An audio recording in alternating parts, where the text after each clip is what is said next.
செய்ய போகிறது கம்புக்கூழ். அதுக்கு நம்ம இந்த கிளாஸில் 1 கிளாஸ் மாவு எடுத்துருக்கோம். அதிலே 1 கிளாஸ் தண்ணி எடுத்து நல்லா கலந்து விட்டுக்கலாம். கட்டிகள் இல்லாமல் கரைச்சி விட்டாச்சு.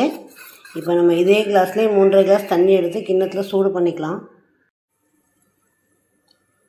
இந்த கிளாஸில் 3.5 கிளாஸ் தண்ணி எடுத்து கிண்ணத்தில் வச்சுருக்கோம்.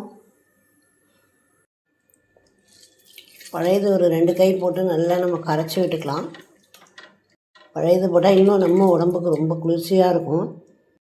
கம்புக்கூழ் நம்ம இப்போ மாவில் செய்கிறோம், அதனால தான் சாதம் போட்டிருக்கோம். அதே கம்பு அரிசியில் செய்கிறவங்க சாதம் போட மாட்டாங்க.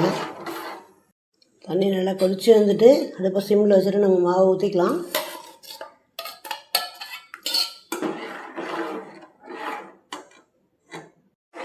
அடுப்பை சிம்லேயே வச்சு நம்ம கைவிடாமல் கிண்டிக்கலாம். அப்போ தான் கட்டிகள் விடாமல் இருக்கும்.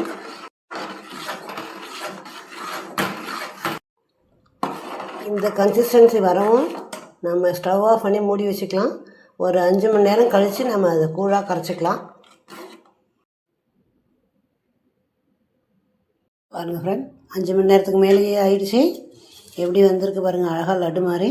இதை நம்ம கூழாக கரைச்சிக்கலாம். இப்போது நான் தயிர் ஊற்றி வச்சுருக்கேன், அதை நம்ம மிக்ஸ் பண்ணிக்கலாம். தேவையான அளவு எடுத்து வச்சு தயிர் ஊற்றியாச்சு. நம்ம தேவையான உப்பு போட்டு நம்ம தேவையான தண்ணி ஊற்றி கரைச்சிக்கலாம். தேவையான உப்பு போட்டு கரைச்சி வச்சாச்சு. சின்ன வெங்காயம் பொடியாக கட் பண்ணி வச்சுருக்கேன். இதை நம்ம நல்லா அதில் போட்டு கலந்து விட்டுக்கலாம்.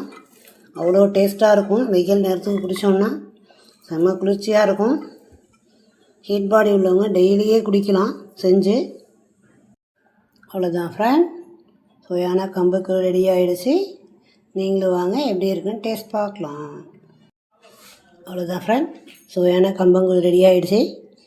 இது சின்ன வெங்காயம், மாங்காய், வத்தல், மோர் மிளகா, ஊறுகாய் இருந்தால் ஊறுகாய் எல்லாத்தோடையும் சேர்த்து சாப்பிட்டா அவ்வளோ அருமையாக இருக்கும்.